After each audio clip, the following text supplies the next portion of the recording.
Many of you have dreams of owning a home, whether it's a multifamily if you want to start building the real estate business, or a single family to move your family into. But this dream of owning it, if you haven't had one already, it just seems crazy right now because of the way prices are continuing to go up or stay stagnant where they are at, which is pretty high. Incomes are not increasing as much. Affordability is crazy because of the interest rates that are more than 2 times what they were from about 3 years ago. Looking at this report here, as you can see, foreclosures, it's one thing I would like to look at to see where foreclosures are at. During the bad times in 2008, as we can see, right, foreclosures in 2008 was at 900,000. Remember, subprime mortgages started around 2006, and then this is when the bubble started popping and foreclosures started increasing a lot much more. Things have been going down ever since, all the way down to 2020. This is when COVID had hit from Q1, and it made a stop point at this point, and then it started creeping back up again. And then we see it went from about, I would say, like 30,000 foreclosures, getting close to the 100,000 mark. So it's almost 5x within the past 4 years. This is not a strong indicator of now this is like going to be a housing market crash. No, we've seen the last crash, there were 900,000 foreclosures. Remember, there are more homes built now than there were before. You also got to look at this in proportion. If there were more homes built, I would say for this to look really bad, a hypothetical number out there, right? Probably like over 1 million plus foreclosures to equal the proportion of homes that were foreclosures when we had these bad crises in 2008. That doesn't mean that there aren't opportunities out there at all. My point of bringing this forth to you is to help you stay optimistic, but be realistic as well. Don't fall into the trap of, I'm going to get into the home just because of a home, because it has to financially make sense. If you want to get a single family, make sure you're financially stable. You have enough cushion to sustain yourself in case you lose a job. Income is not flowing in, so that way you don't fall into the trap of the foreclosure. When you have the multifamily, you have a bit of leeway because you got the rental income that could be coming in to help offset. That happened to me before. Blessedly, by God's grace, I was able to sustain because I did have a portion of that coming in, and with everything else I had set up, I was able to do okay. And I also was investing into stocks, crypto. After a few months, not only were I able to find employment again, this is when my business started. I transitioned from actually working for somebody for the services that I do to much more being the business side of things, to running my own operation. Everything just started just like pouring by God's glory in a graceful way. So I'm very thankful for that opportunity, for me to be able to see the hard work that I've been able to put into my home, also providing a service to people. That's one thing about renting as well. Most people, they don't have that mindset. They're looking at it from the angle of, I just want to make money, and not thinking about the service that you want to do. Do you enjoy servicing people? Because if you don't, you might have difficult times actually being a landlord and running a multifamily, because it's still a business at the end of the day. You have to provide great customer service. You got to be able to manage the financials well. You got to know how to troubleshoot when matters come. You got to be hands-on as well, especially it's your first operation. If it's your first time, you don't want to keep spending money on just getting contractors for little odd jobs. You want to learn certain crafts. You don't want to be a master of all trades, of course, but you want to learn certain crafts to fix certain quick things that are small and minor, and then the big stuff, of course, you hire the big guns to do it. You got to have that mindset if you're getting into real estate. You can't just be getting into it for the money. So don't believe all the hypes that you see all over social media. Oh, you have to buy. No, it has to financially make sense. If it doesn't financially make sense, then it won't work. How do we make it financially make sense? So let's just look at Zillow for a second. We're going to look at New Jersey, for instance, right? See how many listings there are out there in New Jersey. So there are over 18,000 listings, and I'm just going to go to the filter. One thing I check is the price reductions. How many price reductions are there? There's about 2,000. So it's about 10%. So we are nowhere to the point where we were in 2008, because 30-40% houses were just like going through price reductions, even close to the 50% mark in some states. This is not, to me, an indicator of we are now heading to a market crash. We are in a market crash. No, it does creep up on things. It doesn't happen in an instance. That this doesn't mean like in certain cities, counties in New Jersey, there may not be this high price reduction, but just at least in New Jersey state overall, it seems to be at a normal even point. Now let's look at an actual property. Now I'm going to pick a random place. Let's go to Atlantic City, for example, because it's one of the places that I was looking at one point where it did financially make sense to purchase something. This is how you can calculate to see if it makes sense to buy something right now. And now we're going to look at a multifamily. So I'm going to uncheck everything here. See multifamily. So we're at 46, right? And I'm going to pick a random home. One thing I like to do is be around the train station, even though they don't have a lot of activities there, but at least it allows me to connect from state to state, because these train stations always have that ability to increase one rental income quicker. Attraction seems to be more around train stations as well. So looking at this property here, let's look at the description because we want to see how big it is. So this says this is a prime mixed use for sale located in blah blah blah. Ground floor operates as a commercial laundry business with $1,000 in rent. Additional, there are 2 apartments, 3 bedrooms, unit on the upper floors. So all in total, there are 3 units, fully occupied with $1,200 rent for each apartment. We can't look at the current pricing because we can ask for this to be delivered vacant and then get market rent for it. We could look at the condition. It seems to be okay. I don't see anything tearing up apart. This seems to be okay, and you can always upgrade some of these over time. Don't be afraid to. That's one thing I gotta say. You gotta think about demand for rent. Things don't have to be perfectly in shape for you to start this business at all. You could get it off the ground going. Like I did the same thing. I think one of my units took a bit longer to rent out, but it's all right when I first bought. But once I was able to get that first rental going, it made things a lot better.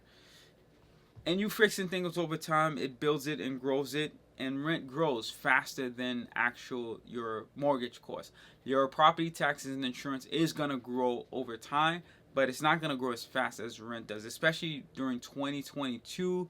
We've seen that there was a spike in rent prices because demand was crazy and the cost of property taxes and everything else went up. It forced landlords to have to increase their prices at a higher than normal rate. This looks in decent conditions, and it's about 3 units. It's been on the market for 158 days and 8 saves. To me, this is one of the things where you can ask for opportunities to negotiate, but it says the property is being sold strictly as is. Whenever you see that, I usually run from it. I don't even pay it no mind. So I wouldn't even look into this one, but for the sake of just the numbers, we're going to calculate what this would actually cost. The property taxes are not showing up, but I'm estimating it's going to be around like $10,000. $549. And we're going to do this based on FHA numbers because FHA would qualify. You would qualify for FHA to purchase this home because 2 of the units are residential, only 1 is commercial. As long as the majority is residential, FHA gives you no issues there. So even though $549 is the price, we got to account for about 6% of closing costs, right? Which is about $30,000 and change. So let's just use $30,000 for now. So let's say $580,000 is our total all in. We're going to put 3.5% down. Interest rate, today's market, let's say 7%. We always want to put a little bit higher just so we can see worst case numbers. Mortgage insurance is automatically calculated, and property taxes, yeah, we could keep it at $13,000 actually. I'm gonna keep whatever they had. Insurance is a little higher in Atlantic City because you could slightly be in a flood zone, so I'm gonna put $4,000 for that reason. We don't really have HOA fees because it's part of we own the home, right? But utilities we have to account for. Since it's 3 units, I would say $500 with the laundry unit, hoping they have separate meters and water. I'm sure the laundry has the separate water. You do not want to be paying the water bill for a laundry business. That would be crazy. But let's say instead of putting utilities down here, let's just say we're paying $500 in total for utilities on a monthly basis. So our total cost comes out to be $5,800 a month. So looking at this based on current rent, this makes no sense because you're getting $1,200 plus $1,000, which is $3,400 per month, right? You're far off from this $5,800. So how do you calculate still if this is a good buy? How can you get to this $5,800 number, $5,900 to be exact? So what you want to do is actually see what 3 bedrooms go for and possibly businesses, right? Businesses, you're probably hard to find on Zillow. So I'm going to reset this again, but I'm going to put for rent this time. And what I want to look for is 3-bedroom apartments and see what they go for in the area. So there we go. We only have 2. I'm going to zoom out, see if I can find some more. Being the fact that we got some more here, I'm sorting this from lowest to highest, and I want to find the median rent one. So this is all the property that we see here. This one for sure, we're not going to count this 18,000. This one doesn't make any sense. But the middle one is what we want to shoot for. So we see a 3-bedroom in the middle ground goes for 2,100. So we can use that number to help us see if we can actually get there. So you have 2,100 for a 3-bedroom plus another 2,100 for another 3-bedroom, brings you at 4,200. Now the commercial unit, there's no way you can really price this. There's another app you could use called LoopNet to see what people are willing to pay for square footage. But in all honesty, typically commercial units go for more than the residential unit. So we can assume that this would rent for at least like 2,500 for this laundry business. So we would be at a total of 2,100 plus 2,100 is 4,200 plus 2,500 would be 6,700. So 6,700 is what we think we can actually collect from this property, assuming all goes well. So this puts us about $900, about $800 over that 5,800 cost, which is good. So therefore we have some margins to work with considering an FHA number. Now FHA does require you to live in one unit, so don't think you can just get an FHA loan, rent out the whole thing and be out. No, you have to stay in at least one unit because that's just part of their law. So considering that, you would realistically have 2,100 plus 2,500, right? Assuming that you stayed in one of the 3 bedrooms, so it would be 4,600 that you would be collecting. Therefore, you would be shy about $1,200, $1,300 for the entire mortgage. This is why these numbers don't quite make sense, because back in 2019, around the time when I was purchasing, I did see like 3 families where you could stay in one unit, rent out the other 2. At least your mortgage would have been covered.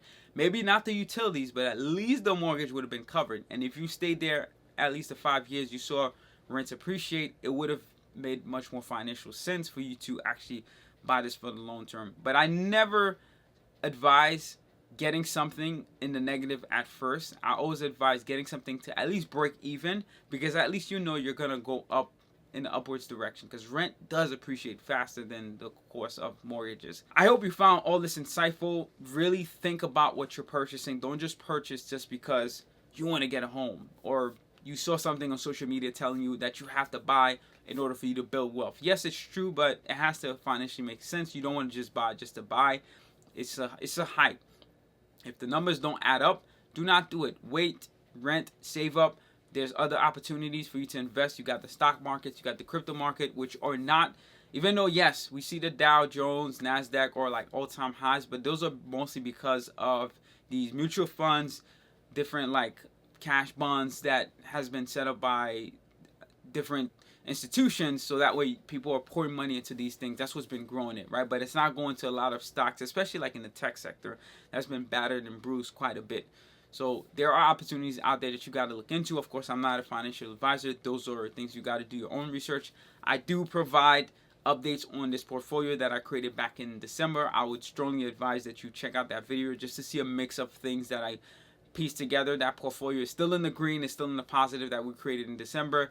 Slow, steady patience, right? Initially, we hit the negative a bit, but over time, I always see positive returns in terms of investing. If you do things according to consistently putting in, pouring in, and investing gradually, not expecting an overnight return. So if you found this video insightful, please give it a thumbs up just so others can see this, be inspired to learn something as well. And I'm definitely always open to receiving from you. Peace and love. Trust in Jesus. Have an amazing one. Hustle, hustle, hustle, hustle, step.